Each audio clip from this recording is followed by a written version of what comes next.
Hi there, and welcome to another episode of The InEVitable. This is MotorTrend's podcast about the future of the automobile, the future of mobility. Where are we going and how are we going to get there? Are we going to be driving EVs? Are the cars going to be driving us? Are the cars even going to have four wheels?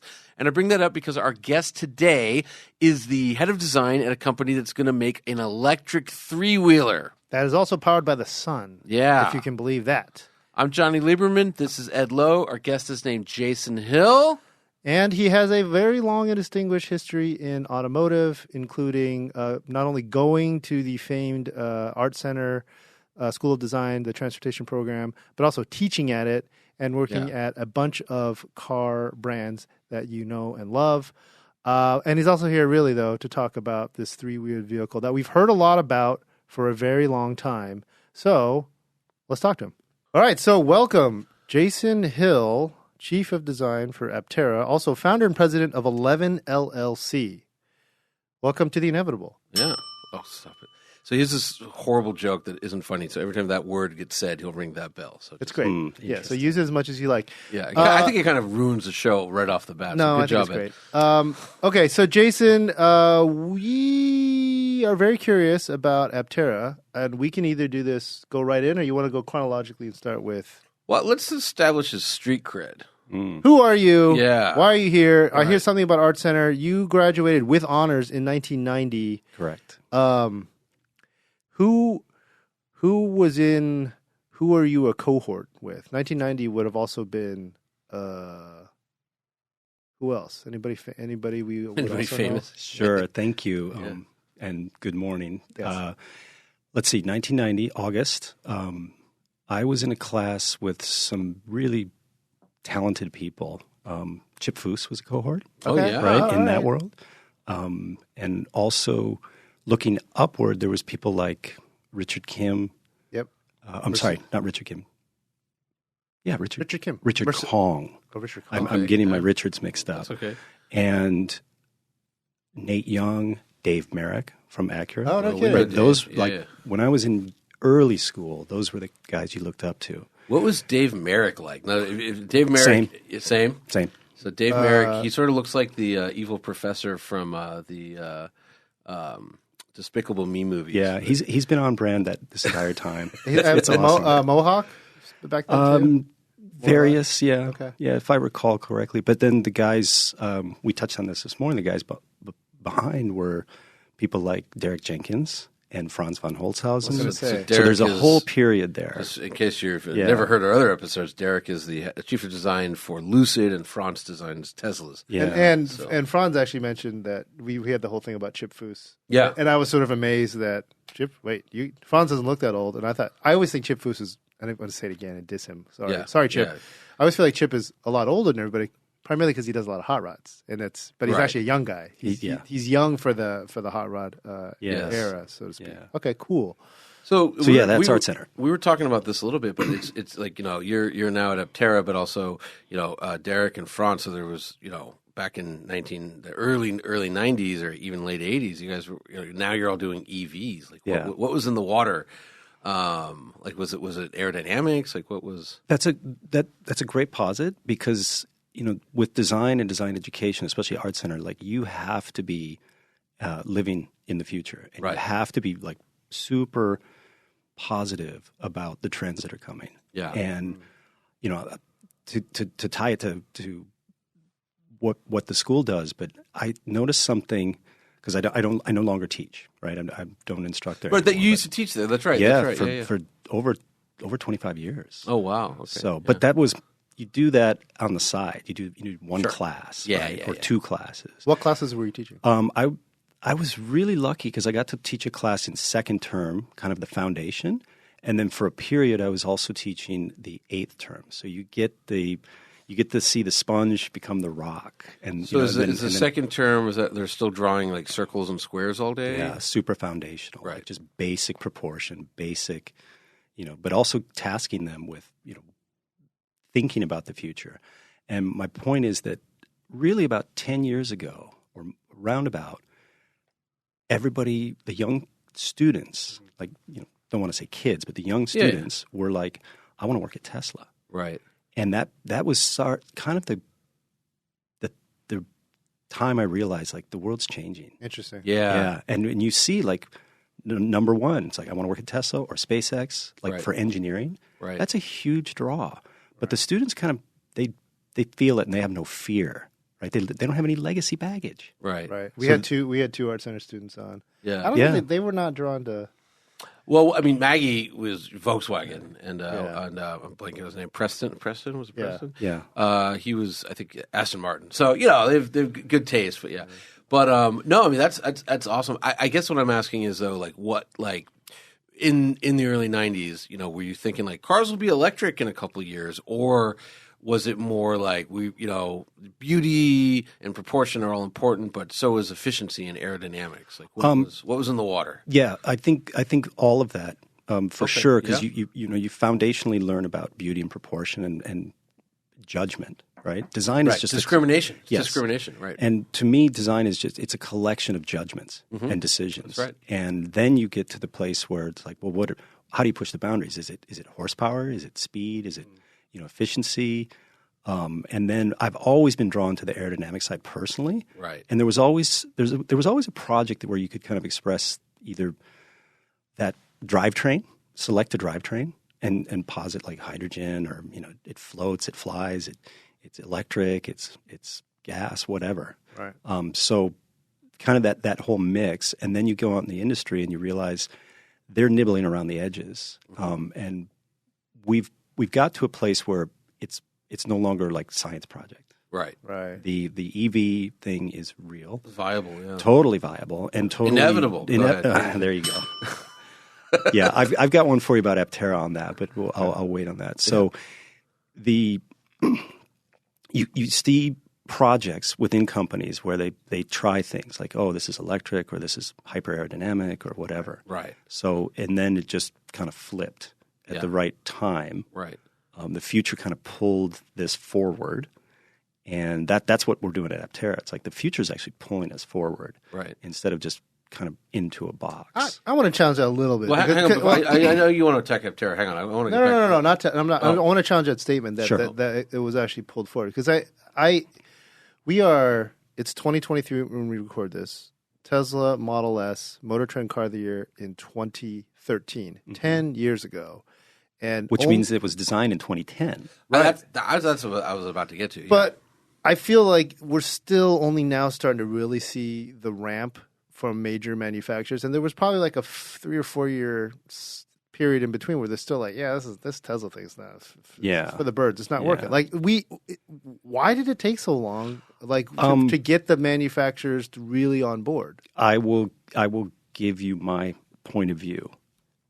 There was a period where they were fearful, and they put a lot of effort into making excuses. Mm-hmm. Right. And always. That's the automotive industry, right?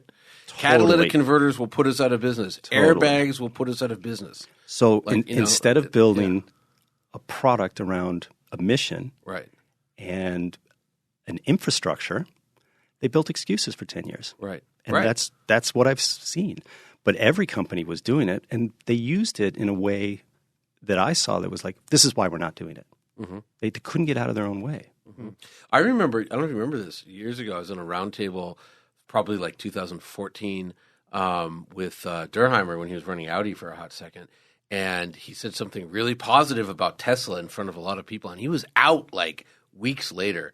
And somebody told me like that line went down really bad. Like he was very impressed that they had the courage to do this, and it was something like that. Yeah. Oops. And it was widely reported from the Geneva show, I think, or the Frankfurt show. And you also said something just a bit ago about how you were always into aerodynamics. I just wanted to, before we move off of Art Center, and talk about where you've been since. Sure. How long have you been a car guy? Where'd you grow up, and how long what were your car influences? Mine is a unique perspective. My aerodynamic stuff came from specifically two things in the 70s. Okay, there was a big era of human-powered vehicles, and they were these canopies over bicycles, and they were shaped, to be extremely aerodynamically efficient. Right. Then there was, I think it was 1977, the Gossamer Condor won the prize. It did that figure eight, human-powered aircraft. Yes. It was ultra lightweight. Super huge, long wingspan. You're riding a bicycle inside. Basically. Exactly. Yes. And then the Gossamer Albatross came after the Condor. That's the one that went over the English Channel. Yes. But I was like, oh my God. And that's when I learned about like Dr. Paul McCready and just the lightweight and all that stuff. So I got interested in that. But I was born in Detroit, and I come from a car family. In fact, I'm one of five. No, how many of us? Yeah, one of five trained car designers from Art Center. And I'm the last or the youngest, depending on whether my son's in your family. Yes. Okay. My father and my uncle were both GM designers. Oh, so I got exposed wait, to. back up. Hang on. Yes. You can't. Who's your father? Who's your uncle? My father would be Ron Hill. Okay. Right. So he retired. He retired from art. Sorry, he retired from GM about in '85 after 31 years. So but he went there when he was 19. So he was in like the. Yes. Like the. I mean, wait. So he was born in Pasadena. Yeah, hang on. You said 85. So back 55. So that was. End of Harley Earl, beginning of Bill Mitchell? He worked with all of them. Oh, he worked? Wow. Yeah. Wow. He hired, he worked with Chuck for years, Chuck Jordan. Yeah. I think the story is he hired, I can't remember his name, came after Jordan. Because that was when, if he started in 54. I think he started earlier. Okay. I mean, because, GM, everyone forgets, but like, there was no other game in town. No, that was the world. GM had like over 50% of the U.S. market in like 63, 64, something like that. Like the juggernaut of all juggernauts. Like it was. And when I started in the business, they were wearing pins walking around Detroit shows said 29%. No, 19%. Was it 19. It was 19. Oh. They wanted to hold on to 19% share. That's how pathetic that was. Yeah. But also, Detroit was the epicenter of the automotive. Yeah. But there was, Oh, wow. And again, this was the 70s. I'm old now, right? This is my 32nd or 33rd year in the automotive type or design business. Right. But so I was exposed to the design side, and then I was kind of on an Who's your architecture uncle, path. real quick? I'm sorry. Ed Taylor. Taylor. Yeah, he was also GM designer. Ringing a bell. Yeah. Wow. Okay. Sorry. Anything we can point to, like he designed or who? Your dad, your uncle? Oh, my dad? Yeah. Sure. The last big project that he really ran, and it was based on actually aerodynamics was a big part of it, was the Ferrari. It's Ferrari Fiero 2M4. Oh, really? Yeah. Whoa. 2-passenger, mid-engine, four-cylinder. Right. Paging Scott Evans, one of our staffers. Yeah. is Well, I mean, in love with that was. So was he? Wow. So, I know way too much about the Fiero, but that was. I mean, that's when they patented 4 different plastic compounds. Oh, sure. To make the body. The mill and drill and the panels. And earlier than that, he worked, I think, in every division except maybe Buick. Okay. One of the he was either Buick or Olds. One of them he didn't work on. Right. So he used to take me to like design staff, or design center back in the day. Oh, wow. Yeah. So your dad did last big project was Fiero 2M4. Yeah. And then your uncle. He was. I'm not sure if I can pin. I know he worked on Corvette stuff. My other. There's that name rings a bell because I've read every Corvette book on Earth 7 times. So it's rings a bell. Yeah. I know that the Corvair was another big one that my father worked on. Oh, no kidding. Yeah, he was the lead exterior designer, second gen, Still. the Monza. Yeah, even better looking. Yeah. So and back then there was a big I grew up knowing that Giugiaro and Gandini and the Italians were like household names. Like we just knew them. Sure. Right. And in fact I remember we hosted Giugiaro at our house in Michigan. Oh, wow. I think it was 4th of July, right? But it was just, and 3 decades later, I ran into him in northern China and reminded him of the story. And he's like, oh my God, I remember that. So it's funny because, Bill Mitchell, I think it's pretty well known, but he was like obsessed with Italian cars. Yes. And just Italian style. Sure. Even though this is the guy putting bigger fins on Cadillacs. Yeah, you think about some of the names, the California, Laguna, things like that. And so they were borrowing from Detroit while Detroit was borrowing from Italy in that period. But so I was on this architecture path, and then I was like, not that good at math.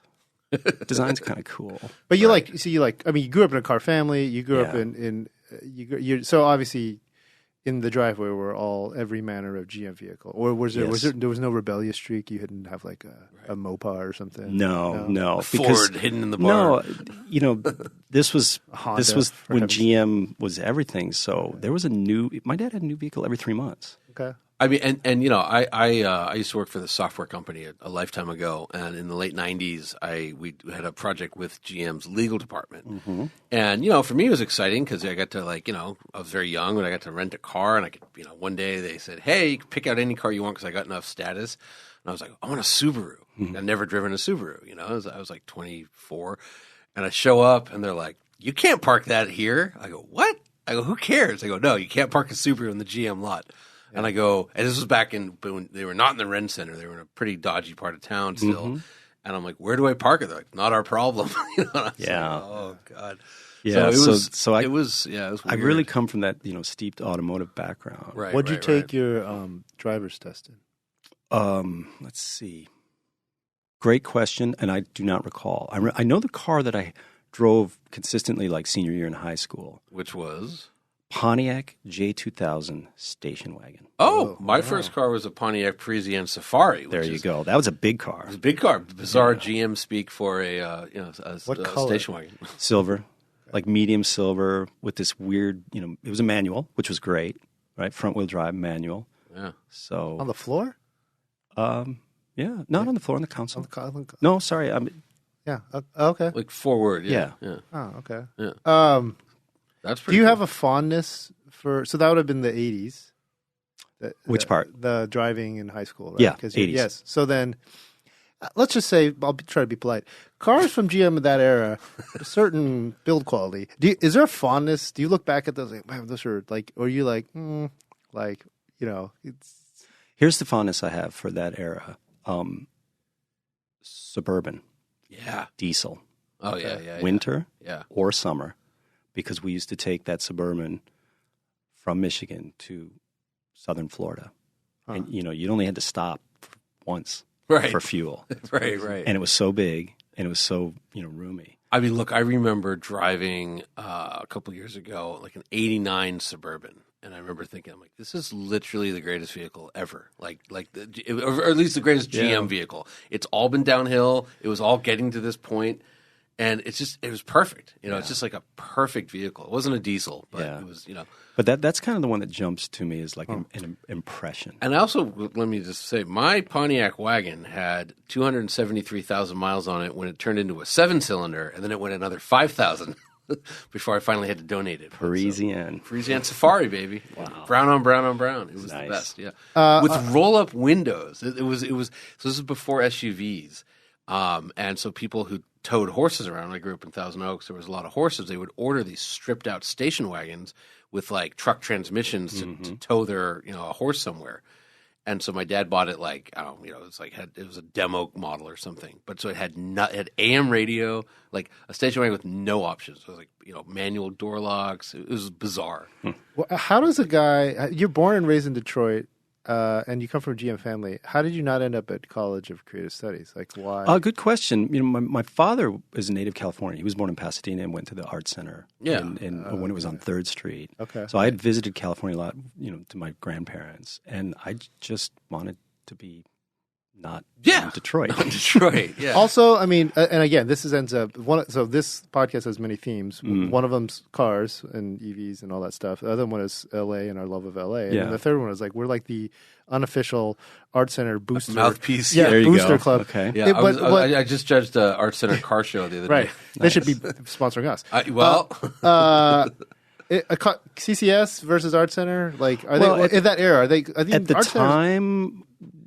At the time, no. Right? I mean, it comes down to not necessarily the institution; it comes down to the student. But what happened with Art Center is because of their, let's say, head start, right? And with the industry, the industry created Art Center. Art Center helped create the industry of design, not the automobile industry, but the industry of design. Sure.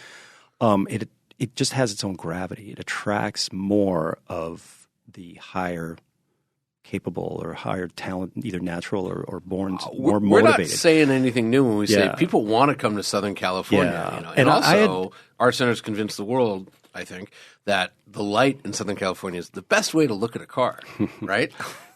Yeah.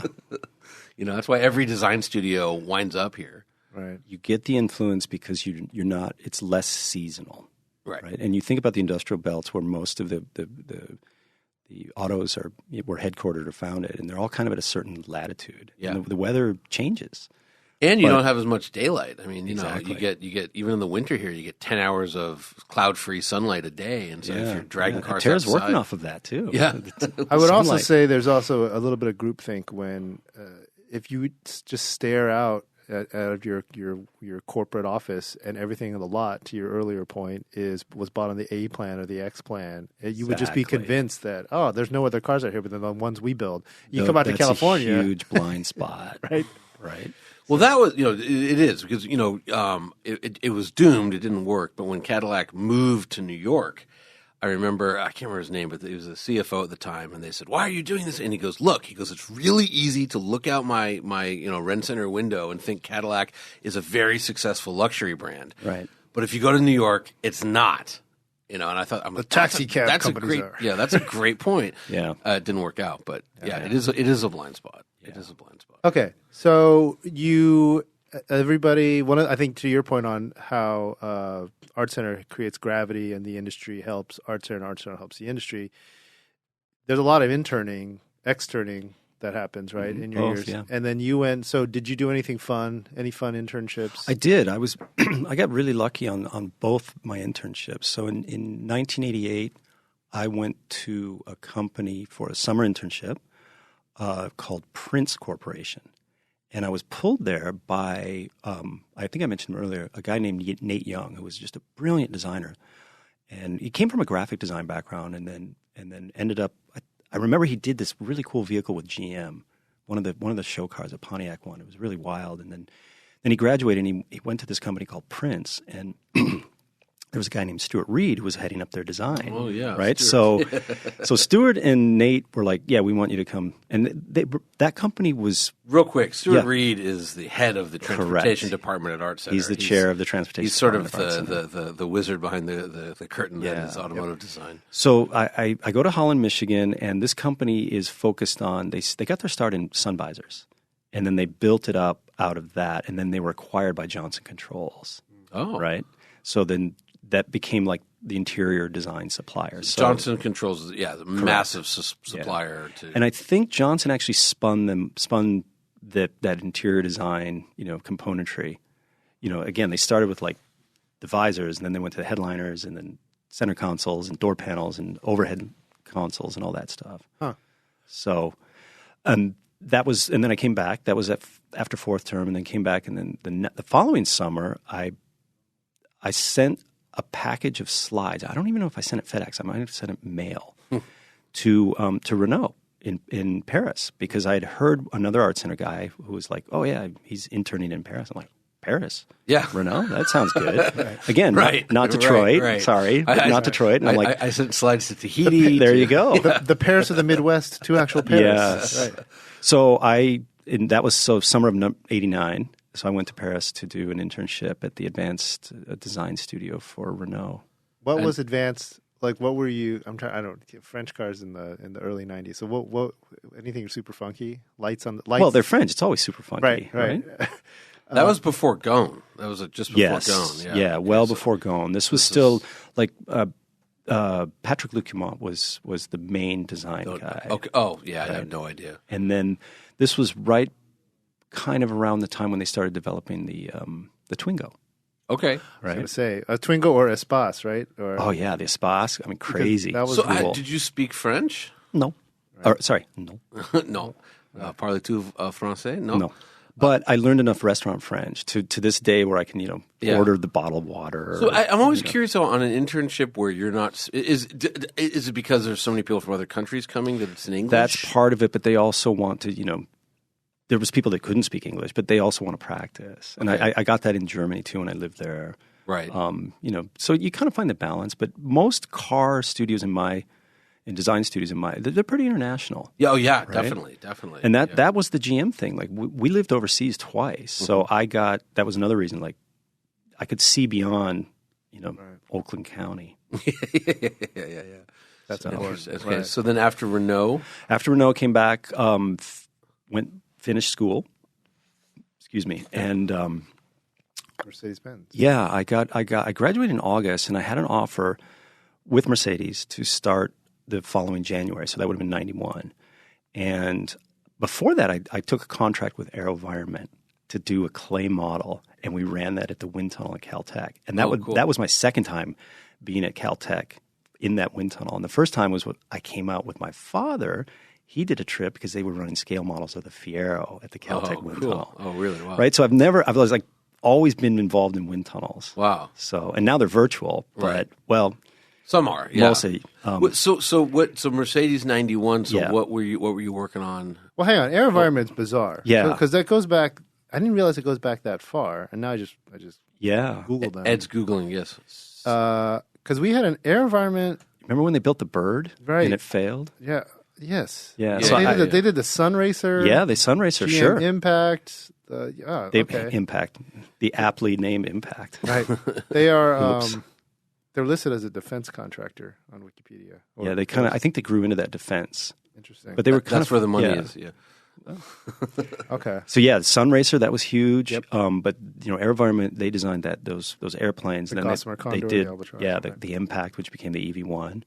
I think they also built. Did they build the GM Ultralite? That was another huge influential product for me. Like that's it. That's where you want to be. Not listed on here. Right. No, that's okay. So that's wild. Yeah. So you did a project with them before going to Benz. I did. Right. Okay. I just want to tie that back in because they've just been super influential. The material science of it, the aerodynamics. So Benz had just arrived, and they were opening a design studio, the first design studio outside of Germany. That's the one in Carlsbad? No, the first one was in Irvine. Irvine, okay. Yeah, it was down the street from Mazda, right? So Tom Matano had set up Mazda's design studio, and we were like, 500 yards from them. Or oh, wow. 400 meters or whatever that is. Right. And myself and two other graduates were, kind of the first designers hired, and then there was another designer from CCS, and they built that studio. We built that studio up, and the real product that came out of that was something called the MCC, right? It was the Mercedes compact car, and that was 2.5 meters, and it became the foundation for the smart car. Right. Yes. Right. So, but the MCC, the concept, this was 91. CARB was like, hey, you guys, OEMs, you need to sell EVs or zero emissions vehicles. So that's right. The smart car was always supposed to be EV. That's why it has a double floor. Right. You get a higher seating position. You get a double floor. You put all your batteries in there. In the end, we didn't do the battery version, but it was kind of intended that. Remember, at that time, too, there was, the BMW E1. Mm-hmm. Right. That was there. So there's always been that electric angle. So, and it's because I did drive the first gen smart electric, but it had 30-mile range or 40-mile range or something like that. It was desperately slow. I remember I drove it in somewhere in Spain, like Valencia or something, and I pulled out in traffic. I was like, oh. So you designed, but you were doing the prototype. It wasn't smart at that point. No, it wasn't, and that's a great story. But we did two vehicles. One was called the Eco Sprinter, and that was one I was really responsible for the exterior design. And then one was called the Eco Speedster, I think it was. One was yellow, one was green, and one was kind of like a roadster version. But it had all the foundation. Like we in the design team and with engineers, we kind of set the staggered seating. How to get the most out of this package. Right. And there was a gentleman at Mercedes who really was championing this real small footprint vehicle. And then the Ecos, I think they were shown at Frankfurt, and they had Mercedes stars on them. They were not smart, right? And smart. I mean, y'all know it's Swatch Mercedes art, right? Because of what Swatch was doing at the time. They're like, hey, we're going to do this vehicle, and hey, VW, and then that fell apart. And I remember essentially what happened is Hayek, the Swatch guy, is really smart. He was kind of shopping it around, and he showed up at Mercedes and gave him their pitch and to the board. This was related to me by like Sure. when I was working at Mercedes. Yeah. And they listened to him and they're like, yeah, okay, cool. And then they're like, we have to show you something. So they brought him in another room and they showed him the Eco Sprinter and the Eco Speedster, and he was like, that, gentlemen, is what I imagined a smart car would be, or a Swatchmobile. Actually, it was a Swatchmobile at the time. Yeah. So then it kind of got its own legs, and it was an easy way for, let's say, Mercedes to remove the star, and go into a new place of efficiency. But that efficiency is based on size and infrastructure. It's not efficient. It's not really efficient. Right. So, and which is actually kind of the irony of the name, right? Yeah. Because they ended up being, and this is why I would like to just ask you as a designer trying to come up with this. I think this thing was destined to fail in the U.S. because Americans equate small with cheap, and small with not cheap, affordable, right? Value. And value, non-premium. Yeah. And here was this vehicle that ultimately, when it landed, was really not that efficient. Yep. You don't have the luxury of size. Yep. And it wasn't cheap either. And people were like, what am I paying for? I can buy a small car that gets way better fuel economy. You couldn't even get the manual in the U.S. But you could park with the nose of the curb. Like, there's all these other reasons. You could do that, but I'll tell you a pivotal moment that, I kind of always, again, having traveled and getting different perspectives, different markets, and, I learned so much, living in Germany and that. But I don't remember the year, but when Smart was just getting markets, I was in Japan for the Tokyo Motor Show, and I don't know if it was morning or it was afternoon maybe, and we stepped out of some building, and the Smart was parked there, and two elderly or older Japanese, a couple, got out, and they were both in kimonos, and it was like the narrow street, the unique vehicle, and that kind of traditional dress, and I was like, wow. That's pretty cool. Yeah, so that was like an imprint. It never had the tech though, because to Ed's point, forget everything else. It got 38 miles a gallon when a contemporary Prius got 55. Right. And it's like, well, wait a secon. I could have a back seat and get better mileage. Like, why? But fun design, right? The design expression and everything. Cool. Yeah. And to what you just said, your point about Japan. I remember the second gen Smart. I went on a launch. I think it was in Barcelona. It was a slightly bigger car. But it made a lot of sense on like tiny, crowded, we're running all over. Yeah. We never left the city. Context. It was a hysterical launch. Like, usually on a car launch, you go from one city to another. Nope, we drove all over Barcelona, but it worked. And a lot of it was like parking. It's like just wherever you go, park. It's like, you can park it anywhere. Yeah. So that was a nice car. I thought the second gen made a little bit more sense. But then, so that was the initial project at the Mercedes. And then it went into things like the W210, W2 or R230. The project that I left. So the W210 is the E class, and the R is the SL. Yeah, that's a nice SL too. And it was a mix between concept and then some production programs. W203, that was the C class. Right.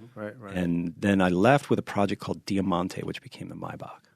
Oh, right. Yeah. But at that point, I'm like, okay, I'm done. How much did you work on the Maybach? Quite a bit. I mean, my scale model got chosen, but then it got superseded by the one from the Tokyo studio. Okay. Oh, interesting. Right. What was different about yours? If you can... It had two-tone. Okay. It was very curvaceous. It was not a completely different. It wasn't like comparing a sphere to a square. Right. But it was cool. I mean, you pick up on things. What year was that roughly? That would have been 95, 96. So you call it Diamante when there was a Mitsubishi Diamante running around? Were there any jokes? Well, but internal codes, right? Right. I know. So, well, there was an AMG Mitsubishi. I mean, there was, as the guy at AMG told me when I said, what? He goes, what did he say? He goes, Viva Young and they had money. Yeah. Diamond. I mean, it's just that diamond. Wait, so you graduated in 90, so that was, you said 93, 94, you were working on the Diamante? No. Sorry. Later. It was late 90s. Sorry. Smart, the MCC was first, and then the Diamante was kind of at the end. So that would have been, when did I leave? 95, 96? Okay, so 96. So you might be 27 or 28? At the time? Yeah. Yeah. Okay. How do they tell you? Like, hey, we're working on this new big sedan, luxurious did they tell you, at what point did they tell you Diamante means Maybach? And you're like, oh, and did you know what a Maybach was? Where you had to go read it and you're like, oh, holy crap. Yeah. So you knew all this before they told you? Yeah, it was part of the brief and everything, yeah. Can you ask what cars you were looking at when you started designing that? Well, the original Maybachs. Okay. And then, these were... So you're looking at pre-war... Yeah, but you're also looking at contemporary luxury premium products and saying, how do we put those essence on the exterior or that essence on the interior? Right. As an instructor, though, does that make any sense? Like, I'm going to be super critical. Like, what business does a 27-year-old have designing like a car for like 65-year-old masters of the universe? Great question, but also that's just how it works. Like, because you need a fresh, optimistic point of view, and then you need some grounding in history. Like, what does this luxury appointment mean in contemporary terms? Huh. Is it just the same? Is it retro? Is it futuristic? And frankly, the meaning of luxury is changing quite a bit. Right. The luxury experience is much more than that's luxury material. Right. So, well, did they give you any kind of like, we'll take you out to a Michelin-starred restaurant and you would think, but no, I mean, stay in a hotel, a 5-star hotel, and sort of understand like. Mm-hmm. But that comes later. Did they pull in like Rolls Royces and Bentleys and be like sitting there, and so you got to see? Let me ask you a question. So the first Maybachs were baller. I mean, they were like really, over the top, just amazing. But it kind of failed. It was kind of a failure in terms of like they never had the sales of Rolls Royce or Bentley. Right. They brought it back at a much lower price point, and now it's very successful. Maybach is a good sub brand of Mercedes, and it's expanding like crazy. What, just in your opinion? I know you worked there in 30 years, 20 whatever many years. Why were the 57 and the 62? Why didn't they work out? I think it was hamstrung by the platform. Okay. It wasn't a new platform. It was an S-Class. Yeah. And if I recall correctly, I don't think it was even the current S-Class. I think it was like half and half. It was like the W140 instead of the new one. Right. So there was... But other than that, I don't think the market was ready. They didn't know where they wanted to be, I think. Mm-hmm. But by that time, like I left like finishing a quarter scale model. Okay. So I wasn't part of the program after that. Right. So because my thing was that like look, it was like BMW bought Rolls Royce. Sure. Volkswagen wound up with Bentley, and Mercedes is like, hey, we need an ultra luxury premium brand, even though Mercedes sort of is an ultra luxury premium brand in the U.S. And so they brought back this name Maybach, which means zilch to people when they launched, like little Americans, even Europeans. Let's be real here. Maybachs were luxurious, but they're kind of stuffy old things. And so I just, I don't know. It just looked like an S-Class. That was. I mean, to answer your question also, it's like when you really dig into a lot of these project briefs and even now, it's like that doesn't make any sense, but it still gets done. Right. Yeah, and then there might be a market acceptance. Yeah. So and I would say that part of that relaunching an old brand, and at that level, you do end up, if you do it right, with the name being in a rap song. Like Maybach ended up like that's a sign of cultural acceptance. Yeah, but I mean, remember that was at the very end when they were shutting down Maybach that it kind of like rappers. Was that the Royal song or something? I don't know. No, but it was I forget, but there was I remember there was like somebody kind of cool had one finally. No, and then but then they shut it. It was like when the Long Delay came out, and then it's like 10 years ago now. Dr. one Dre of the things. Yeah. You asked the question, like, why did one of the things that struck me or stuck out? I remember seeing like a 62, Maybach 62, and it was parked next to a Phantom, and the Phantom just dominated. Oh yeah, Phantom dominates because everything. of its scale. Yeah. It commands that premium legitimately. Mm-hmm. Right, it's not a pastiche because of the 62 looks like a stretch, whereas the Phantom is just big. Yeah. But I will say this: I was in Bahrain one time, and there's this dude Mohammed, and he's got this collection called The Collection, and in The Collection he has stuff like he has like the 288 GTO all the way to the LaFerrari, all 5 in red, sitting next to each other, and he's got an F1, and he's got everything there is, and it was like a friend of a friend was like, you'll be picked up at the hotel. I remember we're sitting there waiting like, ooh, what are they going to pick us up in? Like, I bet you, rolls. And a Maybach 57 rolled up. And it was so gangster and so, it just made so much sense. The driver didn't speak a lick of English, was chain smoking, of course. And the three of us like pile in the back of it. And one of our mutual friends owns one. Yes. Oh, yes. Yeah. Ed used to drive one around, right? That's nice. Okay. Yeah, that's right. So, but it worked in Bahrain. It was like perfect. Yeah, again, context. There's some vehicles that work globally in a variety of contexts, and others that just don't work. Yeah, Escalade, perfect American vehicle. Doesn't really work anywhere else in the world. Works in South America. South America, yeah. Okay, so you left Mercedes and you ended up going to Samsung? I did, yeah. That was great because you moved to Korea like Samsung? No, they had established a design studio here, and Samsung as an electronics company, they were like, hey, autos are cool, and let's see what that takes. So they had paid for a platform from Nissan and that V6, and they were going to develop some vehicles on that. But they didn't think to do an electric car? I guess it was just that wasn't the thing then. It just didn't seem possible. But you think about the conglomerates, that were rising in Korea. You had Kia, you had Hyundai, who ended up becoming partners, right? Right. Well, really, Hyundai is the leader there, but and then you had SsangYong and Daewoo. Right. So Samsung's like, yeah, we're going to do this, right? Okay. And then we're going to bring our Mitsubishi electronics.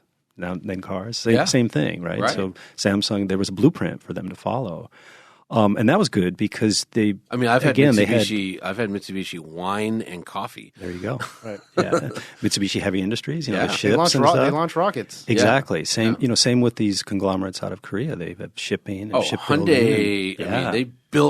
They built Seoul. After the war. I mean, they were not a car company. They were a construction concern. So this was a great experience. Yeah. And the studio was in Huntington Beach. Okay. Right? So this was Orange County. So I got to move from Orange County to Orange County. Okay. Actually, I was living in LA County, but, the studio was nearby. Right. And then, there was trips to Korea and you eat and drink. Yeah. Okay. Yeah. But that didn't. How long before you went to? That was interesting because what happened is the 2008 financial crisis. Right, there was the contagion for all the tiger economies, and then that kind of got rearranged, and it was kind of set up where it was. Samsung was supposed to acquire Kia, and the government stepped in and was like, "No, Hyundai, you take Kia."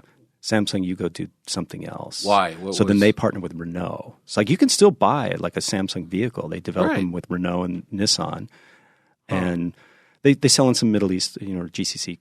Wasn't Samsung markets. also going to do the Sony car or something like that? Wasn't Sony going to do? Or no, Mitsubishi. Weren't they going to build Mitsubishi? Maybe, there might have been something with that. But so they just kind of pulled back on the automotive stuff. You spent a long time though with Samsung. No, it was like 2.5, 3 years. Okay. It was pretty quick. Okay. Yeah. And then Porsche Studio? Yes. All right. And Carrera GT? So yes. A car you might have heard of? Yeah. CGT. It's cool. Okay. Nice. Yeah. Yeah. So that was obviously in Germany? No, that was in. Here's the cool part. That Samsung studio was fully equipped. And it's like, what are we going to do with it? And, most people are like, we're shutting down. I'm going to go find another job. What happened was a friend who was working at Porsche was in town doing a facelift on one of the Porsche series. And I'm like, hey, Porsche ever wanted to do a studio? This one's available. He's like, oh, it's a dream. But then his boss came within 2 weeks. And then we basically showed him the studio and said, let's do this. Okay. And, we hosted the chief designer, and then they got the ball rolling, and he was able to convince, Porsche through engineering services to support the studio. Okay. And so we set it up, and then, chief designer started coming over, and, he showed up with this brief. It's like, here's what we're going to do. And then we did the Carrera GT. So did you do did they already have clays of it, or was it nothing? No, what it started was it's going to be a amazing supercar. Yeah. and we have this program, and we have this motor. Yeah. And even then, in the very, very beginning, that motor was not decided. Right. It was also a counter to, the Cayenne is coming out, and they wanted to make sure that not only are they doing an SUV, but they're also, we're Porsche. Real hypercar type thing. Yeah, and this was also, think about the Ferrari at the time, right? And so it was Porsche's way of saying, no, we are Porsche. We are the ultimate. Right. Yeah. So you were working with Harm Legay? Yes. So Harm hired me. Okay. And then hired some other people. We had a small studio. We did some clay models. There was 3 that went that we shipped to Germany to get the approval from the board. It was a very small project. There was only here's another part. There was only about 8 people in Germany that knew the program. Okay. And this includes all. It was more than 8, maybe like 15. So it was a few people in the design department, all of the board, and then some of the racing department. Right. For the motor. For the engine, yeah. Yeah. So, but everything was done here in Huntington Beach. Huh. Yeah. And so what, does a picture exist of these 3 clay models? Yes. Public picture? No, not those 3 clay models, but I actually have some photos of when we finished, all of us, we finished the first prototype. Well, just back to the clay models for a second. Like how the 2 that weren't chosen, like were they pretty good? Like yeah, they were just different expressions, right? Okay. And what I had there was 2 designers. One was a fresh art center graduate named Alex Earl, and he ended up going to Audi. And you might know his stuff from Earl Motors, like motorcycle stuff. No, I don't. But, really talented designer, and he was he came with kind of his design was based more on his graduate thesis because he had done a Porsche. Oh, okay. And Harm was really impressed. And then the other one was a young designer from Germany Porsche just hired. And he showed up, super exuberant, and his was really over the top. Like it was very expressive, but more crude. Like I had some refined experience, let's say. But that gentleman went on to he stayed with Porsche for quite a while. Now he leads the design for Lamborghini. That was Mitja Borkert. Oh, Mitja. Yeah. Oh, okay. Yeah. I knew that. Yes. So imagine a small studio, and we've got 2 fresh designers, and we were adding more experienced designers like Mark Clark and Don Camerata and Paul Terry, and I'm probably leaving some people out, but so we're developing this. It wasn't called the Carrera GT at that point, but it was a program to make this awesome supercar. So real quick, Mitja's a friend of mine. But was he? Because he's, all designers can freehand draw the cars. Yeah. But he can really do it. I mean, he just spends seems like all his waking hours drawing circles and lines. Was he doing that kind of stuff back then? Sure. I mean, especially the younger and fresh talent. You're just sketching all the time. Yeah. Right. It's just wild. It's just. I met him. Just funny story. When I met him, I was supposed to drive this. It was a Panamera hybrid concept, and it was in Beverly Hills. And I got there at 9 a.m. I was supposed to drive it, and they could not get it to charge. There was something wrong. They had a bank of laptops out, and there's a guy under the car screaming in German, and they're on the phone to Germany. So Mitja was there, and he had designed it, and to entertain me for 3 hours while they fixed it, he's like, "I'll draw you a picture of." Whatever it was, some Porsche I liked. Yeah. I have it somewhere in a file. But yeah, so he was just freehand. I'm like, what? I've just never seen anyone do it that precise. Yeah. It was the car. Yeah. Right. So we had, this was wild, still, this was we didn't even have Photoshop at that time. I think, we by the end we did. Everybody got a computer, and so there was a lot of still handwork. Clay model, quarter scale, and then full scale clay model, and even full size airbrush rendering. I have a fiberglass of the original clay that was given to me when I left Porsche. And then, the board made their decision to develop it. They chose kind of my theme, and then we developed the full scale. And then really Grant Larson came in and really made it a Porsche. Like he added volumes and he just had that experience that I had experience, but I didn't have Porsche experience, right? Yeah, it's such a wild looking car because it's it's still very modern. I mean, it's 20 years. Theme wise, like we were right on it. Like Harm was like, we're not doing a 917. Right. Okay. So if you really analyze the CGT, you'll see a lot of 908. I was going to say RSK, 908. 910. Yeah. The fiberglass cars. Yeah, the ones where there was that really steep or flat area where the motor was, right, and then the haunches, But the original sketches, they are published. The story's not really told, right? It's a missing part.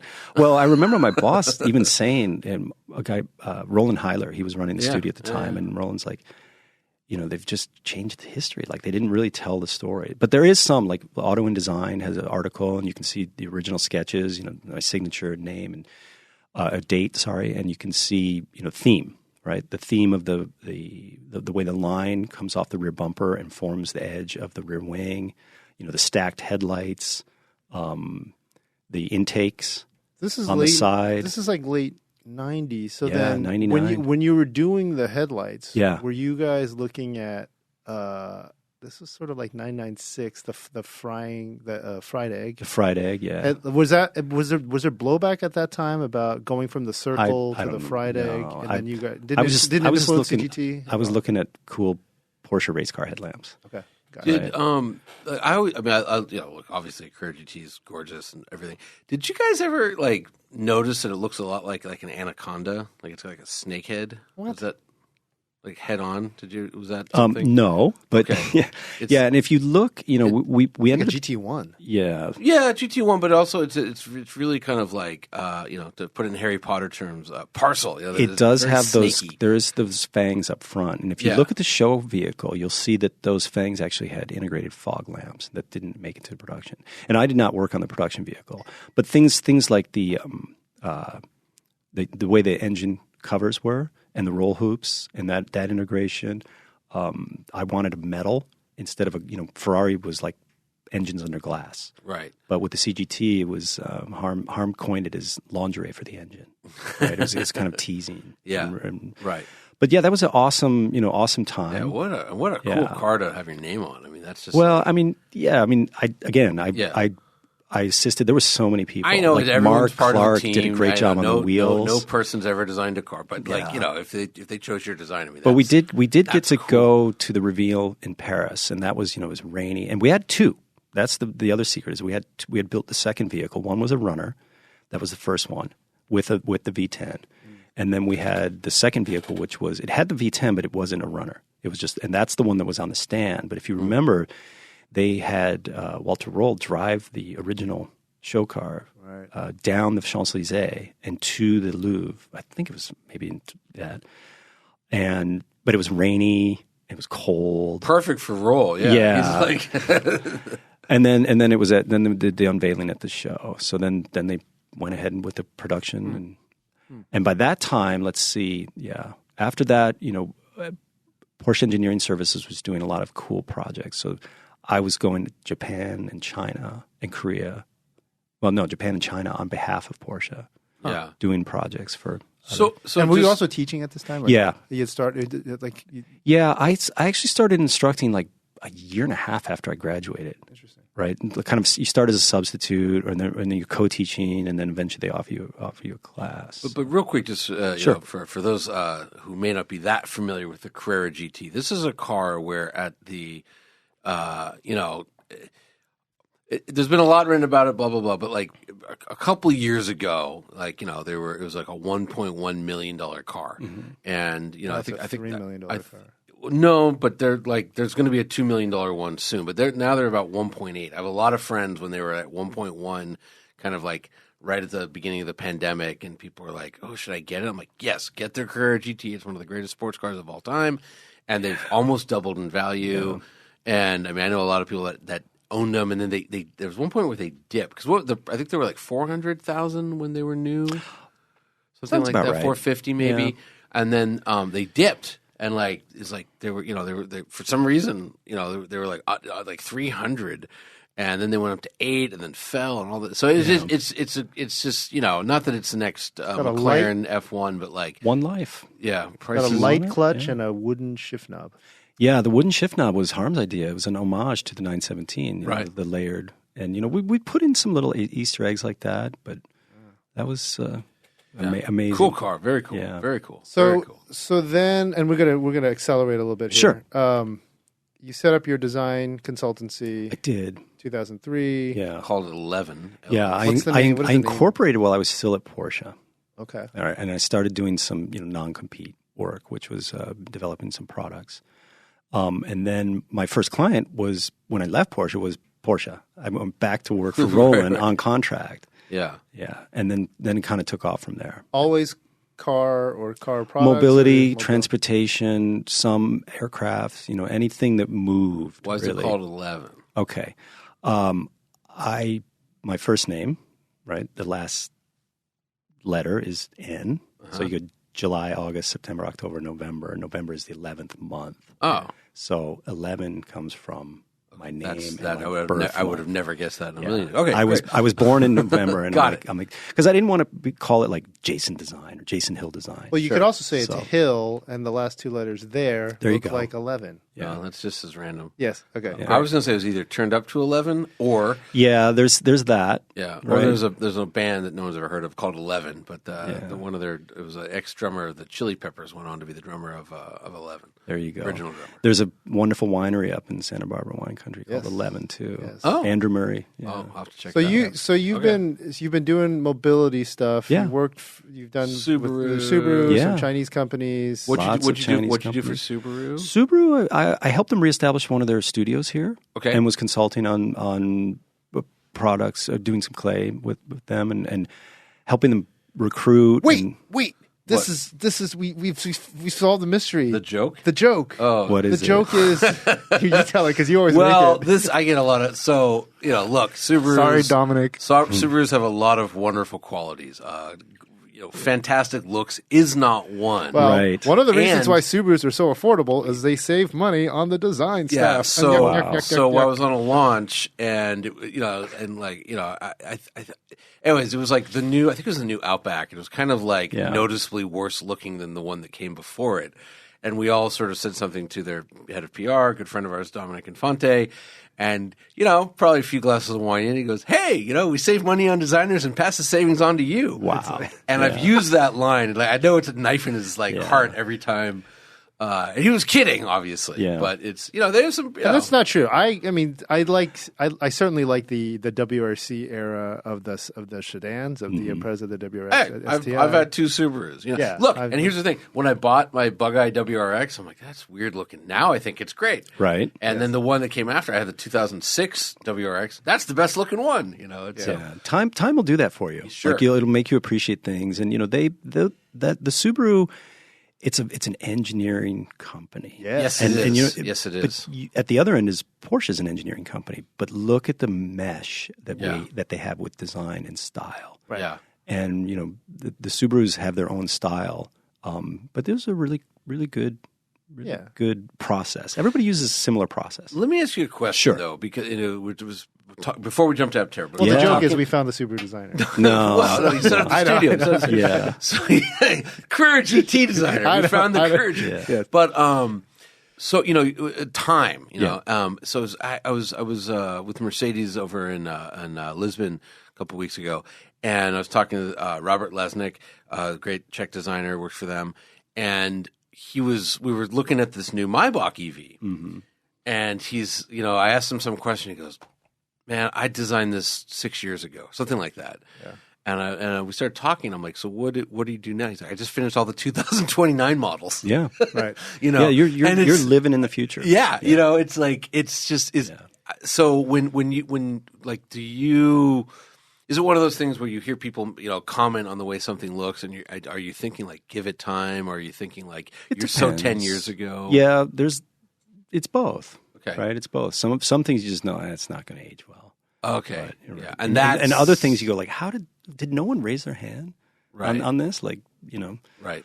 But I was very lucky because at the time I graduated, I had 5 offers. And so I got to pick, right? So I had. By the way, for kids listening, this is why you go to Art Center. Yeah. I mean, it was good. When I graduated college, I had nothing.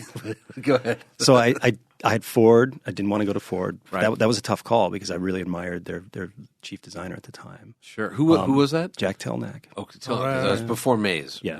Before Mays. But also, I'd known like Freeman and Jay. They were just out of school when I was starting, or not right. just. They were a few years out, but they were. Like at Art Center, you knew who these people were. Well, Freeman Thomas. Yeah. We had him in your seat. Yeah, oh, okay, great. Yeah, that was So the choice there was. I think it was Mazda. No, what was the other? So it was Prince, GM, Ford, Mercedes? might have been Mazda. I think it was Mazda. And then Mercedes. And I was like, you know what? Mercedes, Orange County, new studio. Yeah. Let's go see. Right. Let's see how this works. And you seem to be really into setting up studios. I've just ended up doing it, right? Like, and Right. yeah, the Porsche thing was like, we just made it happen. Right. We made some calls and made it happen. And we had asked other places, but Porsche really, like, it was all Porsche's never going to open a studio in California. It's like, yeah, we did it. So- Look, most Germans I know, their big dream in life is to eventually wind up in California. You know, like they really, you know, almost, you know, like. I always talk to German, just at every level of the car industry over there, and they're just like, one day I want to go to Pebble Beach. Yeah. Like I hope they'll send me to Pebble Beach this year. Highway 1, Grand Canyon. the whole thing. Yeah. So then, but you were established. You established 11. You'd had this whole career. At some point, we'll start talking about Aptera. Sure. Aptera starts in 2010. No, they really started earlier. in 2006. When did they enter your universe? Pretty early. Okay. And that goes because the founders, were working. They had some funding from Idea Lab, and one of the Idea Lab advisors is like, "Yeah, that's cool, but you really need to, get an automobile designer." So Steve Famro was like, "What's that?" So he literally Googled automobile designer, and he ended up getting in contact with a friend, and that friend was like, "No, I don't want to do that. You need to talk to Jason. This is right up his alley." And so I remember getting contacted and I'd seen the Aptera on the Popular Science cover. And I'm like, "Oh yeah, I get that shape, but you need design. You got to put people in it. You got to make it real." Mm-hmm. So I went down and I just challenged Steve and Chris with all kinds of questions. And they were wonderfully optimistic and naive. And I'm like, This let's do this. Yeah. This right? is 2000. This was like 2006, yeah. 2006. Okay. So we went through the design process and built the Type 1, the TYP-1, which evolved, with some more quarter windows. But we had established, they wanted the aerodynamics, they wanted that shape that, that comes from math and the Morelli body. They wanted side-by-side, not tandem. Mm-hmm. I brought in if you see the original, it's like the interior. We wanted materials, but we also had a center touchscreen. Mm-hmm. We had a center touchscreen, I was there. Where's Aptera? I know it's in Orange County. Carlsbad. So I was there. I think 2008. You were showing the car. I was working somewhere else at the time. Yeah, and it was one of those. And you had a guy, I can't remember his name, from Ford, who had been 15 years at Ford, and he was like, "It's happening. We're doing it." Neil Hanneman. Maybe because we had a couple of Ford people. Wasn't Neil. But my point is, it's 15 years ago. Like what? So yeah. Where are we? What's going on? Yeah. Okay. So Aptera was not reborn, but Aptera Motors Incorporated was formed in 2019 by the original founders, Steve and Chris. Okay. And they said, Steve and Chris. What are their last names? Chris Anthony and Steve Famro. So they started the original one. And, Chris had this real good composite kind of stuff. He was building these boats using this resin infusion method. And Steve was a scientist, an engineer at Illumina. And he's like, why am I sitting in traffic? I need efficiency. So they looked at which levers to pull, and they came up with this formula, which is, applicable. It wasn't brand new. It was just like, hey, let's really focus on this. And they've stuck to it. And what happened was we got to a point in the vehicle, and it kind of caught fire. They caught lightning in a bottle. They had something, and so they're like, "Oh, this is out of your league." So we're going to bring in this other team, and the issue then became conflict, right? The issue then became, what is this vehicle? What is this product? And those people coming from, rightly so, their place in the automotive market, and let's call it Detroit. They pulled it towards something that it shouldn't be, and it never is going to work if you pull it the wrong way. Which direction? If we can just pause. A normal interior and flatten out. It looks too weird. It needs more acceptance. All this stuff. Okay. Even the cost structure, and then that caused conflict. And they, Chris was pushed out. Steve was captured and until they liquidated, right? They didn't go bankrupt. They liquidated. But I was boxed out, right? And they tried to launch with the vehicle, and they were after the X Prize, which and then they went towards like the ATVM, the Advanced Technology Vehicle Program. From Department of Energy. The DARPA, yeah. That's the DARPA. It's not DARPA, it's Department of Energy. Oh, it's sorry. DOE. Sorry. Yeah. So, I think, Fisker benefited from DO for a while. Tesla famously, but paid it back, right? Right. It's a loan guarantee program. So, so it was a way ahead of its time. But maintained professional and personal relationships with both founders, and always kind of, hey, think about it. And then they kind of said, look, we're at a place. There's an ecosystem. There's a supply chain. It's probably worth pursuing this again. So I'm like, yeah, I'm all in. I personally, I never stopped designing it because we never got to really flesh it out. But that break never was, locked the design. No, that break was what 2000. So it would have been 2011 until 2019. 8 years. Yeah. Okay, and let's pause real quick for what is an Aptera? Well, hang on. For people, this is a podcast, okay, and that's also a video podcast, but we're not showing anybody anything. Yeah. Okay. So, can you please paint a picture in people's heads of what this thing looks like? Because it does not look like a traditional. If you're like, what the heck's an Aptera? Right. Please. Okay. So Aptera is a uniquely shaped vehicle with 3 wheels and very wide stance up front with covered front wheels that articulate, and then a kind of tadpole or very fluid shape that rises in the rear and has a single rear wheel. And you sit side by side, and it's done in a composite body, which is we've leveled up on the composite body part, but we'll get to that. And then we supplement that with about 700 watts of solar. So I'm not sure the square area, but that was something that Chris brought to the new one. He's like, look, if we put thin solar cells on this, we can do this. Like, we'll get an extra meaningful. And the way I say it is like Aptera takes available low-cost energy from the grid and supplements it with a meaningful amount of free energy. So we're going from destructive mobility to creation mobility. We're taking the available sun and creating motion. Okay, so and that's the positive. Just interestingly, like back in 2008, 9, 11, like solar wasn't the tech wasn't as good, and it was much more expensive. And solar prices have really like cratered recently. Solar, right? battery, everything. The original Aptera had a solar panel, and we were going to task that energy with like keeping the cabin efficient. Cool. Yeah. So it's all in the name of efficiency. And then also lithium's gone down 10 times. Yes. But I mean, like solar is cratered. The price has gone so low that there's always a debate. Well, nuclear energy is technically clean energy. Why don't we build new nuke plants? And I read this article that was saying it's cheaper to build solar now. Like there's no economic advantage to an atomic plant anymore because of how cheap solar has become, which is crazy. So so still moving way too fast. Sure, I'm trying to for those who don't have the ability to Google this thing. They do. It looks more like a 2-person helicopter or experimental airplane. Yeah.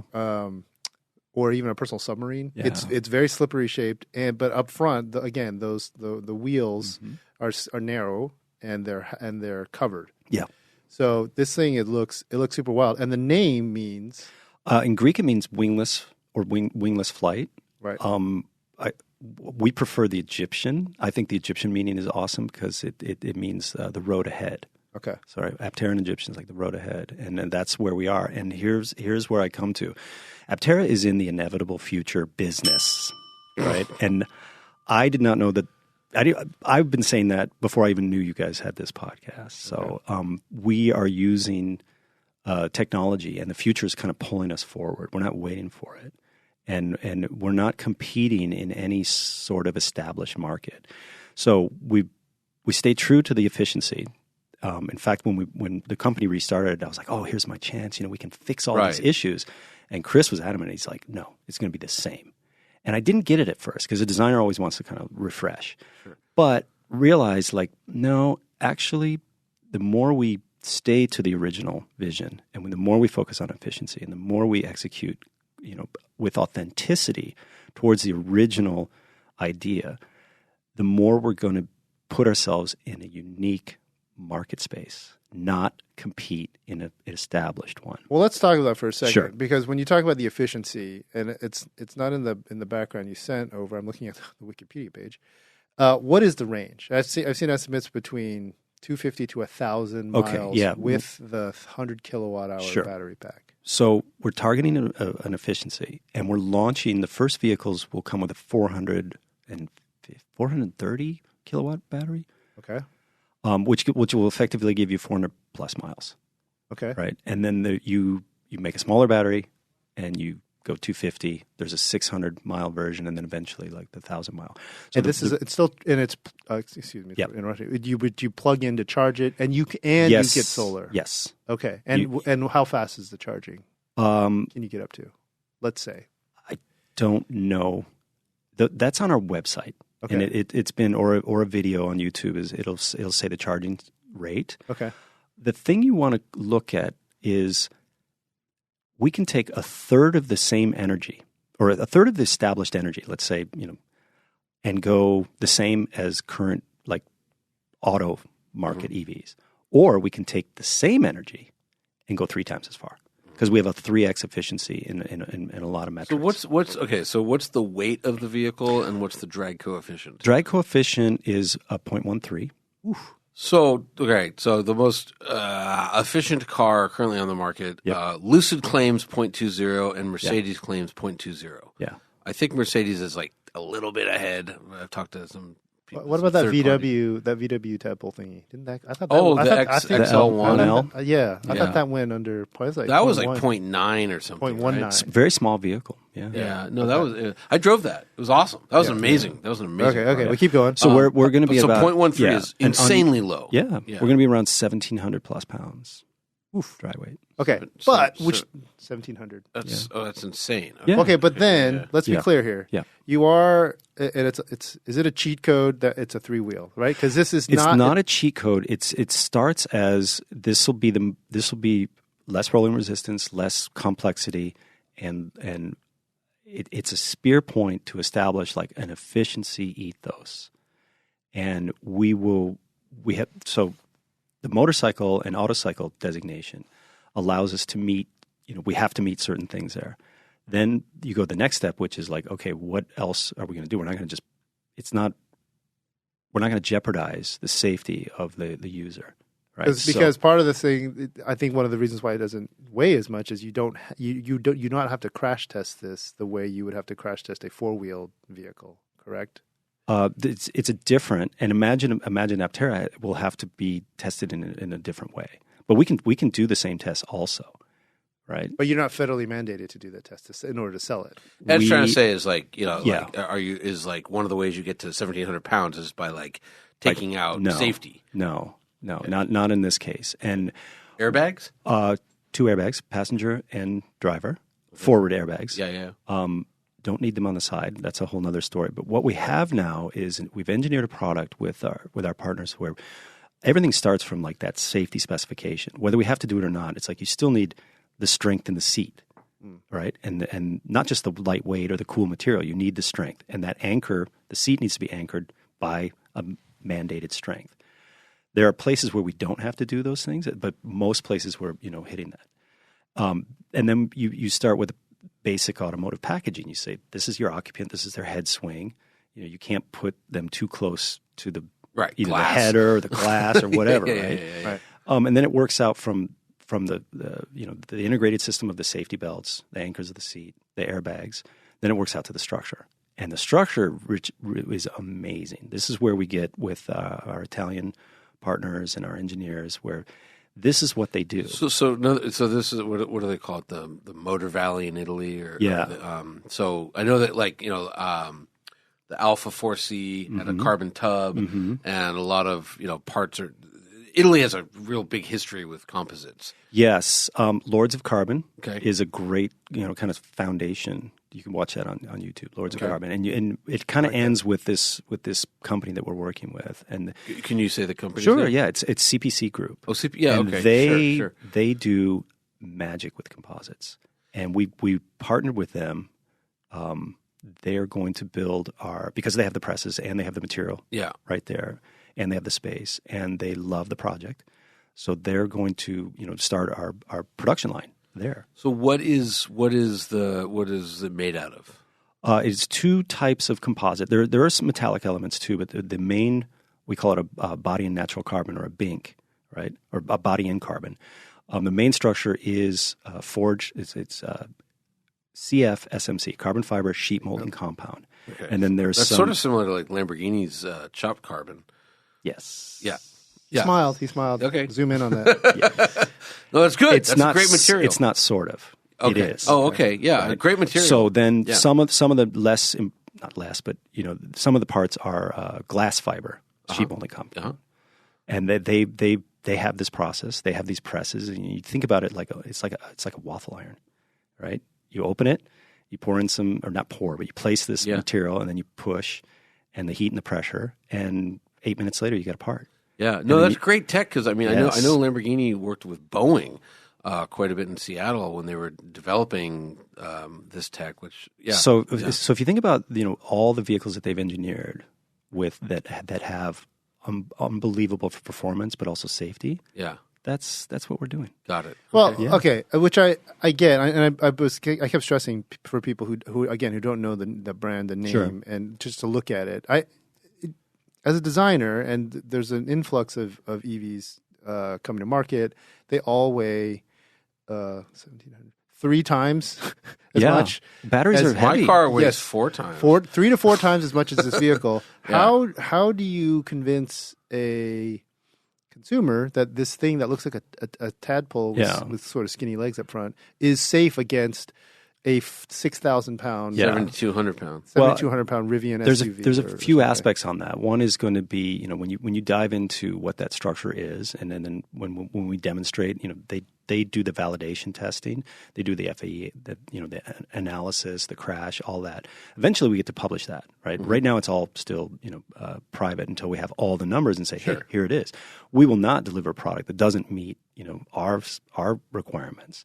Right. And that's just a setup for failure. So there's a structural safety, there's a functional safety. Right. It comes down to the occupant safety, and also broadcasting through lighting that here is this vehicle. It's not a small footprint. It's about the footprint of a Prius. That's a favorite question of mine when people come.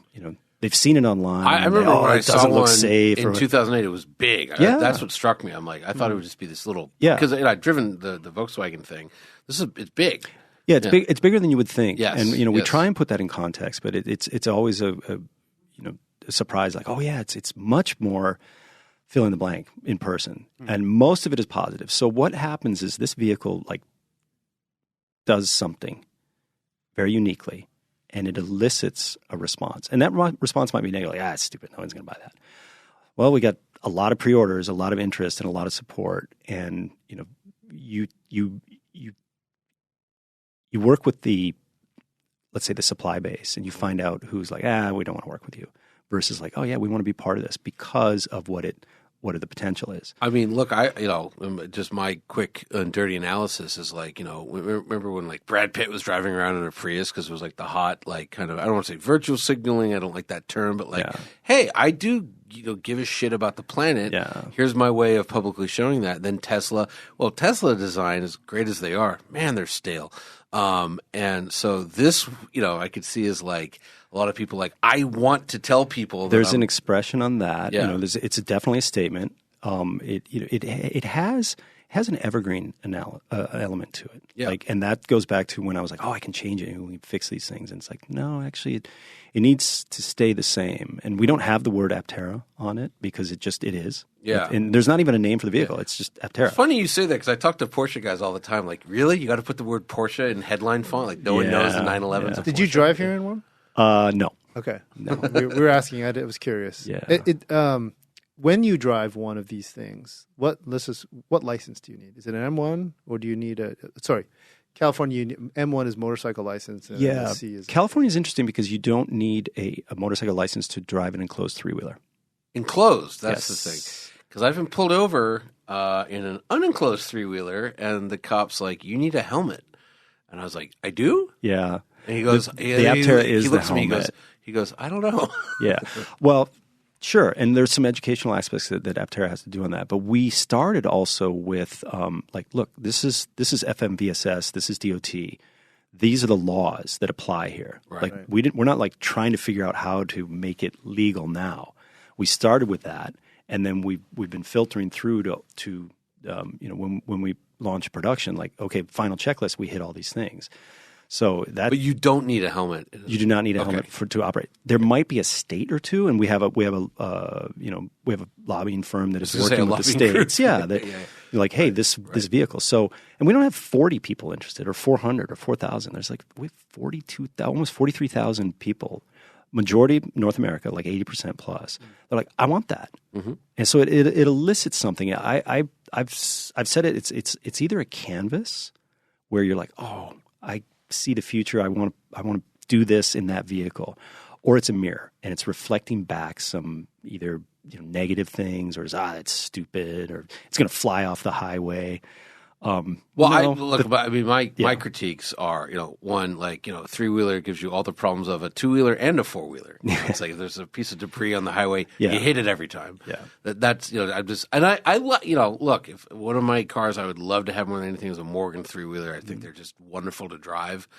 So I'm not against three-wheelers, but I acknowledge there is a downside to not having four wheels. Our staff, because I asked our Slack channel, like, hey, any questions for the Aptera? I could pull them up. Well, I know I have them, but the one of them was, hey, it's a three-wheeler. You mentioned the Morgan, everybody thinks those are cute. Electromechanica, they did the Solo. This was news to me. They announced that they're not. Their next car, they're already moving on. They're not doing the three-wheeler. They're going to a four. Let's be clear. 3 wheels is 25% less rolling resistance, right? Is that the ultimate? One of the reasons why you don't? That's part of it. For Aptera, yeah. Okay. But to Johnny's point, you lose a little bit maybe on packaging, but that's maybe by design. You're also kind of a tadpole shape. How does it drive? Is it good question? Is it fun to drive? Good question. I mean, it's got these really skinny wheels, and I remember when I drove the i3, which had those. It was a great visual trick. Like they were I think they were 18s or 17s. They're 20s. But they were like bicycle tires, and the ride was awful. Yeah. So the Aptera drive is very nimble, right? Okay. It's very sporty, very nimble. It can be it's quick. It's a very sporty driving position. In order to serve the shape. It's not an upright SUV position. But let's be clear on what Aptera is doing. Like we are using a lower amount of capital to prove and deliver on an efficiency ethos, which then unlocks, and through the brand, which then unlocks the potential to apply this ethos to either a four-wheel product or an extant market segment. Aptera is a blue ocean strategy where we're going to, no one can, when we deliver on this, no one can say, oh yeah, well, here's a competitor to Aptera. Right. And it's an alchemy of the composites, the aerodynamics, the efficiency of the drivetrain, EV, and then the solar. And the solar gives us a meaningful. Let's talk about the solar. So what do you mean by meaningful? The current, we've been running tests, and we are comfortable to say that we're going to get you could get 40 miles a day. Just with your car sitting there. Just with the car. Well, it's also additive when you're driving. Right. And the trick was to figure out, okay, we got to put panels. Well, we got to put cells. Sorry, not panels. We got to put cells on here. We really need to respect the shape. So how do we get these panels to be shaped that way? And that's where our intellectual property lies. Because a lot of it, I don't speak for everyone, but I speak for I think some people that have this. Like my wife and I basically both work from home. When I'm not here, when I'm not filming something, I work from home. My wife's an attorney. She happens she works from home. So our cars sit a lot. And I have an EV. We have solar panels on the roof, and I like to think in my imagination that it's directly charging. I know it's going to the grid and coming back and all that, and it charges at night. Blah blah blah. But like the amount of time our cars sit in California sunlight, like it's very appealing technology. Correct. If you can add 40 miles of range, even if you say, oh, wait a second, this thing weighs 700 pounds, fine. For a 5,000 pound car, if you're adding 20 miles of range. boy, that's appealing too. It adds That's up, an hour you don't have to plug in. Like, that's pretty cool. And I imagine as technology improves, that goes up a little bit. Correct. Absolutely. And especially with solar, like, we're at the edge of the art on that, being able to curve them in a way and not be subjugated to just like a flat residential or commercial panel. Right. And they're not heavy. And then there's films that are coming that are, solar efficiency. And Aptera, we're chasing nature's efficiency. Nature's really efficient in their systems. Right. And that's kind of our guidepost. The mission is really creative energy. And if every bit of the sun that you can turn into forward motion, that's a win for this product. It's a win for, it sounds strange. It's a win for humanity. Absolutely. That's our mission. I always tell people, I say, look, like, oh, you want to save the planet. It's like, I don't care about the planet per se, but like we can't exist without the planet. So like, fix your family then before you try and fix the planet. But and that's a weird way of saying like, do something because it all adds up. Right. And there's a lot of room for efficiency. Inefficiency is the world's largest employer. Yes, I like what you said. I like your family. One of our first guests, we had Ed Begley Jr. on, who I'm sure has a deposit down on an Aptera. I hope so. But he was so great because we were asking him like, with all the naysayers, he's like, do what you can. He's like, just put in efficient light bulbs. Start there. Right. Don't tell me what you can't do. Tell me what you can do. Exactly. Yeah. And Aptera has to stay authentic and unique to that. It's like when you can convince yourself not to do this, like whether it's cost or whether it's technology or compared to this or that, but that doesn't do anything. That doesn't advance everything. Or anything. So then let's cut to the chase. Sure. Then. How much and when will you start delivering the first? We just had this question because it comes down to what do people really want? They want to know how much and when. Right? Yes. So we are, and how much too. It's a great question. Yeah. I think the pricing information is on the website, and we're going to announce what the launch price is. Yeah, ballpark. It's going to be whatever they say, right? Ed's looking it up. Okay. Yeah, when we have a 9 to 12 month ramp to start a production that includes the validation. That 9 to 12 month ramp is, CPC's ready. And again, they can stand up our production line pretty quickly because they have the tools and they have the know-how and they have the material and all that. And then we want to ramp from there to scale. We're looking at the 9 to 12 months, so we're targeting 2024 mid for SOP. Now, there's some funding milestones that we have to hit, but we're not in that. We're not just another startup that's running out of money to go to production. It's a different animal. I was reading you guys have over $1 billion in capital. Something like that. Orders wise. Yeah. You have we have IP, we have private investment, we have the public Reg A. Investment. We have the accelerator program. We raised over around about $14 million to accelerate the production. Right. We have the California Energy Commission grant. Okay. That's a grant where we can apply that money.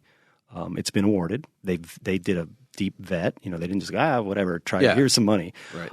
And so we have a really solid path to production and how to scale. We brought in we have an incredible supply chain and procurement and production experienced gentleman who's built up. Everybody's ready to go, but he's also preventing. The biggest downside is like you start paying suppliers and then you have to stop. Right. And once you stop paying suppliers, you can't restart them, and they can put you out of business. Right. So that happened to Bugatti in the 90s. Yeah. I can't find how much this thing costs. I think it's mid-30s right now on the website. Oh, okay. Yeah. Okay. So it says prices as low as $25,900 and ranges up to 1,000 miles. Yeah. So it's a big spread. It is, and honestly, the 25.9 target was like the 250 range, and basically nobody had ordered that. Yeah. Plus you add in like just inflation. Yeah. We're not. That's not the target price. The target price is much higher.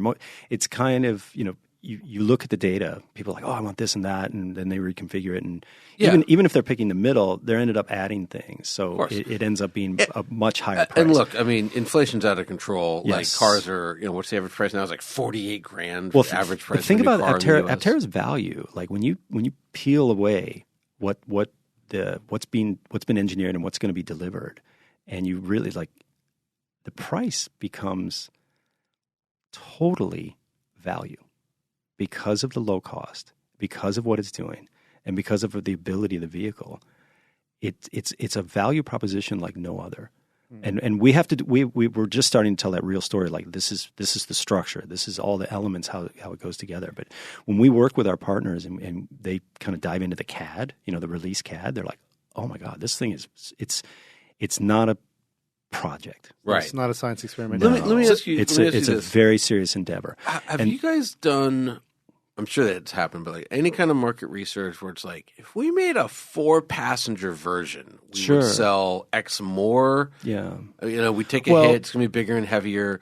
It wouldn't go. Let's talk about that. Yeah. Aptera's going to establish this kind of spear point of this ultra efficiency, and then that will allow us to raise the capital to develop and put into a market with the brand values a 4-wheel product. Yeah. No, so 4-wheel, just 4 seats. Yeah, 4 seats, 4-wheel, whatever. But we had to decide, when you have this opportunity, right? Whether it's in the automotive space or vehicle or whatever, are you going to go for an extant market, and what is the barrier of entry? Mm-hmm. And currently, a startup vehicle, 4 wheels to fit into all that, $4 to $6 billion. Oh, easy. To be honest. Yeah. And easy. If you have a good product market fit. Yeah. And a lot of luck. Right. Yeah. So no, people don't realize how expensive. I mean, it's incredible. It's my favorite because you're going into something you have to buy into certain systems. Now, certain people they learned from those systems and created their own systems, right? And then you can look at like the Apple model. Right. But what Aptera is doing is like, we're not that. We're this. And then from this, we can go there eventually. But we don't need to start there. This is more efficient capital. And especially the manufacturing method. You can think of a couple startups where they had solar too, and they were beholden to an established production method. And that's why they couldn't make it to market. Right. Plus, I mean, there was product market fit issues there, but beyond what Aptera is delivering as the promise, right? We have a much higher rate we have a much higher number of people who are like, they want that. So there's some hunger there that we have to satisfy. And then we can apply it to much more, let's say, logic, mainstream. Yeah. So who is that? Who are these early adopters of this first Aptera product? Have you done the market research on the because you have 43,000 reservation holders, right? This is like their second car, their third car. They probably live in the Sun Belt. You'd be surprised. For some people, it's their first. Like they just see it as a promise. Mostly, it's second and third vehicle, because they believe in the mission and they like the reflection of the technology. It's very expressive. Like there's a solar. No need to hide it. That's what it is. Yeah.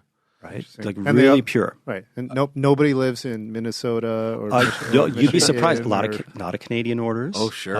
Yeah. A lot of big orders set in Germany, Switzerland, Italy, Germany's, all over. Germany's like solar. I mean, that's their thing. And like and I think a lot of people that maybe have solar panels have kind of come to this conclusion too. It's like, it's insane that anything is allowed to be built on Earth without solar panels. Like, it's just an insane. Think of the opportunity. Yeah. Think of the inevitability of all of that. Sorry, but like since it's go ahead, Ed. It's inevitable that cars are going electric. Like everything should be covered in solar panels. Yeah. Like, it's nuts, and especially I think about all the heat that my idiotic glass roof generates is just wasted. Like, why isn't that solar? So that's cool. Aptera has this opportunity to put, not just the solar part, but even the manufacturing method, the footprint required. We've eliminated about 98% of the painting process, right? Because you can let the material be where it needs to be. Then you can cover it so you still get an aesthetic appeal. But all of the upper is relative to the solar panels. So then we have an area that we will use a film covering. But even the capital required to set up a paint shop in a scale, mass production. Tesla, Franz was here talking about that with the Cybertruck. That's rationale. Their big innovation. Well, so let me ask you as a designer then. What you're telling me is like kind of the Henry Ford. Like you can have your Aptera in any color you want as long as you like solar panel black for that upper. There's no way to not have that color, right? If you put any kind of film over it, you're going to reduce the efficiency. Anything's possible, and this is the best way to start. And yes, Follow-up you're going to question. get dark solar panels found. Follow-up question though, please. Like plants, they're green. Like, wouldn't green be better? Like, hasn't nature shown us like leaves aren't black for a reason? They're green, right? Like, I know there's chlorophyll and all that, but like, isn't green a better color for solar panels? Wouldn't it be? I don't know. When you want to add a certain color, currently, it becomes a cost. Yeah. Right. So there's materials that are available that are naturally that you're not paying a premium. Right. For that. So we're using things like that. And again, it's a platform. It's a starting point. But the possibility and the opportunity for solar and this composite, like the way the vehicle goes together, it's got 6 main components, and then that goes all bonded together, and then CPC is they make the closures, right? The hood, the doors, and the hatch. So we got a out of the box fit and finish at supercar quality, like precision, not the old handcrafted. No, precision. Look, and when you said earlier about it's sporty. I mean, when I drove that Volkswagen XL1. That's what shocked me the most. Not that it was getting 250 miles a gallon, but that it felt like a sports car, like a little underpowered sports car, but it's stiffer than anything because that was a pure carbon fiber. Yeah. The ultimate user experience is less guilt. Yeah. And it's like freedom. It's premium mobility. Right. Premium freedom, where it's like the sun is helping me move. I'm not noisy. I'm not heavy. I'm not burning things. And when I need to, I can take lower cost or low cost, electricity from the grid and go a long way, or just enjoy the freedom. What's the battery chemistry? I don't know. Okay. It's not on the site. I was trying to look for it. It should be, but I think we've announced like who it is and what the exact chemistry is. Okay. It's not exotic. We're taking from the supply chain like these battery cells. Right. So it's probably lithium-ion batteries. Yeah, they're lithium-ion batteries for sure. And we don't.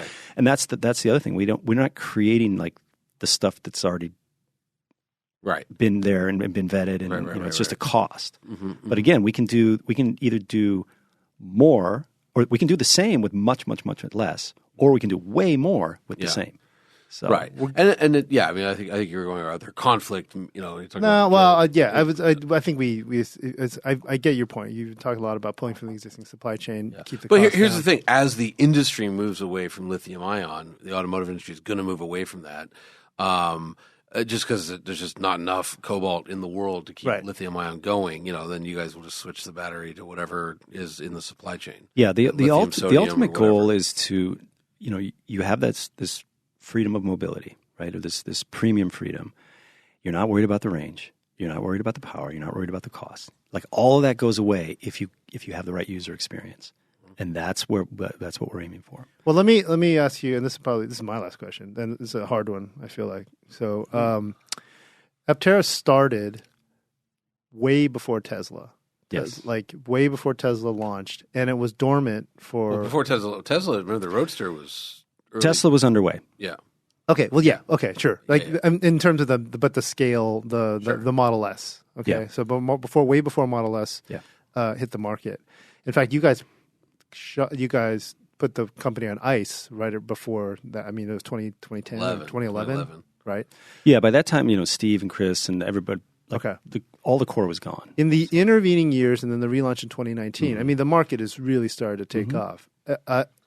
I get the mission. I get what you're trying to do, but will the consumer, but when you started, it still does look very like space age, but now a lot of what you're talking about from you can go where you want, the range, these are, I think we're like one major battery breakthrough away from all the ranges. It's a non-issue. Yeah. Like it has Aptera, basically the question is, has the window for Aptera closed? Like no, because we can apply all the other things to either the extant market, or we can continue to service a very unique space there. But you said it's like what I said about the users. Like I don't want to worry about it. I don't care about the range. I don't need to be bound by that. It should be limitless, right? And we have now the autonomy aspect. And you think about, I don't need to worry about 52 versus 54 miles an hour. It should just be, I'm going, and here's when I'm going to arrive. Think about what we conditioned ourselves with. How far can you go? I have half a tank. Yeah. What does that mean?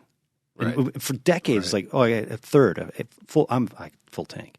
Right. And now, you know, we still fumble with keys and stuff. It's very much inefficient.